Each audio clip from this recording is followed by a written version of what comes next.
నేటి ప్రార్థన. పరమరక్షకుడు అయ్యున్న నా తండ్రి, నీకే స్తోత్రమయ్యా. నీ కనుపాప వలె నన్నును నా కుటుంబమును కాపాడుచున్న తండ్రి, నీకే స్తోత్రమయ్యా. నా శత్రువులు నాకు కీడు చేయవలనని ఉద్దేశించిరి, దురుపాయము పన్నిరి, కానీ దానిని కొనసాగింపలేకపోయేది. ఏలయనగా నా తండ్రి, నా శత్రువుల యోచన నీవు వ్యర్థపరిచినందుకు నీకే స్తోత్రం. నా శత్రువులను వెనుకకు త్రిప్పివేసినందుకు నీకే స్తోత్రం. నీ వింటి నారులను బిగించి వారి ముఖం మీద కొట్టినందుకు నీకే స్తోత్రం.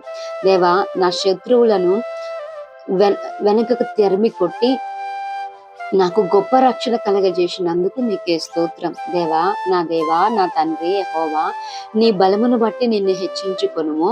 మేము గానము చేయిచు నీ పరాక్రమమును కీర్తించెదము.